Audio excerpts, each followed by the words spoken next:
Hello अनि नमस्ते सबैजनालाई तपाईहरुलाई फेरि पनि स्वागत छ हाम्रो मेकअप स्टुडियोमा र आजको भिडियोमा चाहिँ मैले तपाईहरुको लागि लिएर आएकी छु Nepali party makeup look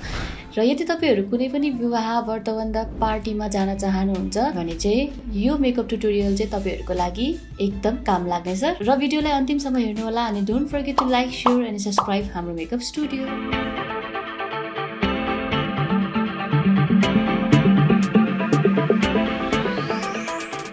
makeup सुरु गर्नुभन्दा अगाडि चाहिँ म यो आफ्नो क्लीन फेसमा फर्सालीको हाइड्रेटिङ सेरम युज गर्दैछु। तपाईहरु पनि आफ्नो स्किन टाइप अनुसार आफूलाई कुन सेरम सुट गर्छ त्यही सेरम युज गर्न सक्नुहुन्छ।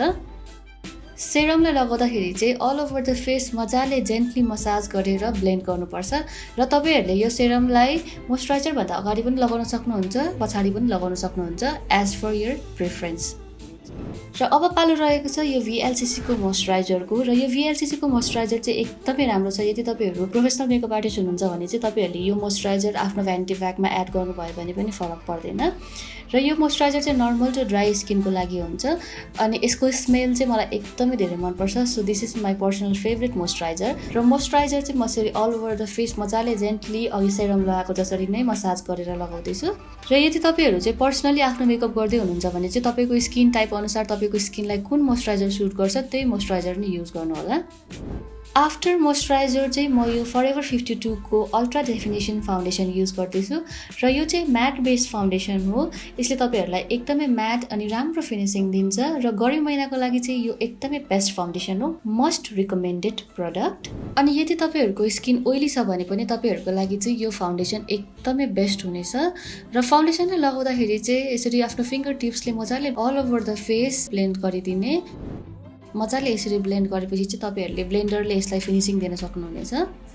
र तपाईहरुले आफूसँग भएको जुनै पनि फाउन्डेसनलाई यही तरिकाले लगाउनु भयो भने तपाईहरुको फाउन्डेसनको फिनिसिङ एकदम स्मुथ आउँछ।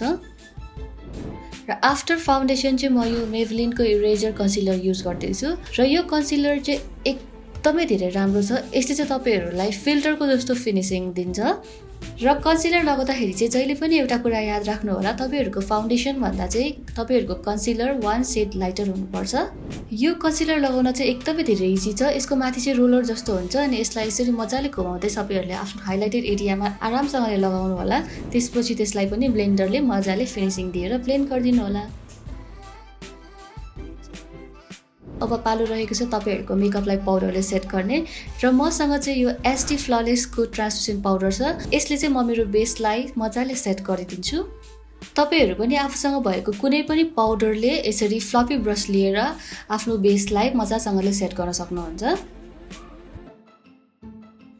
पाउडर सेट गरिसकेपछि चाहिँ अब पालो रहेको छ कन्टुरको र कन्टुरको लागि चाहिँ म यो हुलाको ब्रोन्जर युज गर्दैछु। आफ्नो चिकबोन भन्दा तलबाट स्टार्ट गरेर मजाले सबैतिर ब्लेन्ड गरिदिने। जहाँ जहाँ तपाईलाई कन्टुरको जरुरी छ त्यहाँ त्यहाँ तपाईले कन्टुर गर्न सक्नुहुन्छ।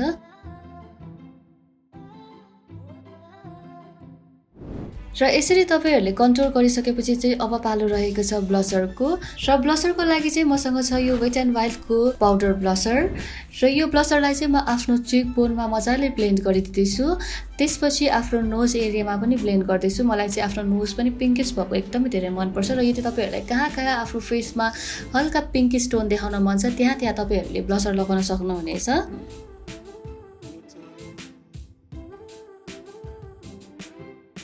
त्यसपछि पालो रहेको छ कन्टुरलाई बेक गरेर सेट गर्ने र त्यसको लागि चाहिँ फर्स्टमा म यो अलिकति डार्क शेडको पाउडर लिएर आफ्नो कन्टुरलाई सेट गर्दैछु।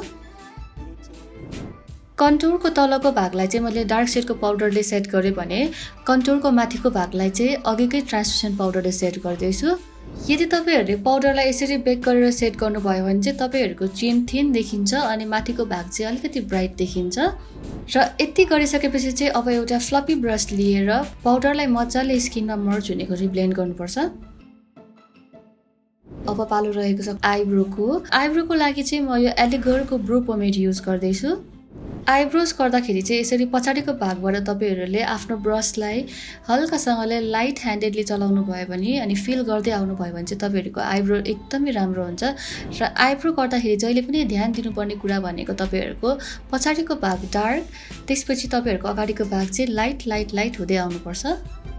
अब पालो रहेको छ आईस्याडोको र आईस्याडोको लागि चाहिँ म यो हुडा ब्युटीको आईस्याडो युज गरिरहेछु। तपाईहरु पनि आफूसँग भएको कुनै पनि आइस्याडो युज गर्न सक्नुहुन्छ तपाईहरुको ड्रेससँग म्याच गर्ने कलर तपाईले पिक गरेर तपाईहरुले आफ्नो आई मेकअप गर्न सक्नुहुन्छ स्याडोको लागि चाहिँ म यो ब्राउन शेड लिएर फर्स्टमा आफ्नो फिंगर टिप्सले ब्लेन्ड गर्दै छु र फिंगर टिप्सले मजाले ब्लेन्डिङ एकचोटी सकाइसकेपछि फेरि पनि फ्लफी ब्रश लिएर मजाले ब्लेन्ड गर्दै छु र यसरी तपाईहरुले फर्स्टमा फिंगरले अनि त्यसपछि ब्रशले फिनिशिङ गर्नुभयो भने चाहिँ तपाईहरुको आई मेकअप एकदम राम्रो फिनिश्ड भएर आउँछ यति गरिसकेपछि चाहिँ अब पालो रहेको छ ग्लिटर एड गर्ने र ग्लिटरको लागि चाहिँ मैले यो रिसेन्टली लिएको ब्युटी क्रिएसनको ब्राउन गोल्ड सेड युज गर्दै छु यो सेड चाहिँ तपाईहरुले ब्राइडलको लागि पनि युज गर्न सक्नुहुन्छ र आफ्नो लागि पनि पर्सनल युजको लागि पनि युज गर्न सक्नुहुन्छ एज पर योर प्रिफरेन्स तपाईहरुलाई कस्तो मन पर्छ त्यही शेडको लिएर तपाईहरुले युज गर्न सक्नुहुन्छ अहिले चाहिँ मार्केटमा एकदमै धेरै चलेको भनेको यो ब्राउन गोल्ड सेड हो त्यही भएर मैले यो शेड लिएको थिए अब म यसलाई तपाईहरुलाई ट्राई गरेर देखाउँछु तपाईहरु भिडियोमा हेर्न सक्नुहुन्छ यसको साइन एकदम राम्रो छ एकदमै धेरै पिगमेन्टेड छ र यसलाई चाहिँ आफ्नो फिंगर टिप्सले तपाईहरुको आईबलमा राखेर मजाले ब्लेन्ड गर्नु होला तपाईहरुलाई कहाँ चाहिन्छ त्यहाँ तपाईहरुले राखेर यसलाई ब्लेन्ड गर्न सक्नुहुन्छ र यति लगाइसकेपछि चाहिँ अब पालो रहेको छ आईलाइनरको आईलाइनर पनि तपाईहरुको आइज अनुसार तपाईहरुलाई आफ्नो आँखा कस्तो देखाउन मन छ त्यही अनुसारले तपाईहरुले आफ्नो आईलाइनर लगाउन सक्नुहुन्छ र आफ्टर आईलाइनर चाहिँ तपाईहरुले लगाउनु पर्ने हुन्छ मस्कारा र मस्काराको लागि चाहिँ म यो जीआर को मस्कारा युज गर्दै छु यसको चाहिँ मलाई ब्रश एकदमै धेरै मन पर्छ अनि यो मस्काराको पिगमेन्टेसन पनि राम्रो छ तपाईहरु देख्न सक्नुहुनेछ र मस्कारा लगाइसकेपछि चाहिँ अब लोवर क्रिज लाइनमा नबिर्सिनु होला तपाईहरुको आँखाको तल पनि तपाईहरुले माथि कुन शेड युज गर्नुभयो त्यही शेडहरु तपाईहरुले तल पनि युज गर्न सक्नुहुनेछ र आई मेकअप सकिसकेपछि चाहिँ अब पालो रहेको छ लिप्सको र लिपस्टिक लगाउनु भन्दा अगाडि चाहिँ तपाईहरुले लिप बाम लगाउन नबिर्सिनु होला तपाईहरुसँग जुन लिप बाम छ तपाईहरुले त्यही लिप बाम लगाउन सक्नुहुन्छ र लिप बाम लगाइसकेपछि चाहिँ यो लिप पेन्सिल चाहिँ अप्सनल हो यदि तपाईहरुलाई लिप लाइन गर्न मन छ भने तपाईहरुले लगाउन सक्नुहुन्छ यदि तपाईहरुलाई नर्मली डाइरेक्ट लिपस्टिक लगाउन मन छ भने तपाईहरुले डाइरेक्टली लिपस्टिक पनि लगाउन सक्नुहुन्छ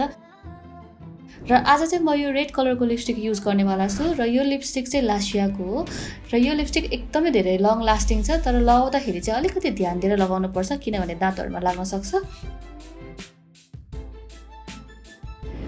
र आफ्टर दैट चाहिँ तपाईहरुले last but not the least setting spray अथवा मेकअप फिक्सर लगाउनु पर्नेछ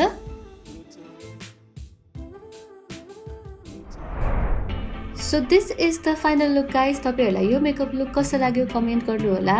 र आउँदो दिनहरुमा पनि म यस्तै मेकअपको भिडियोहरु लिएर आउने नै छु so till then don't forget to like share and subscribe हाम्रो makeup studio bye bye until the next video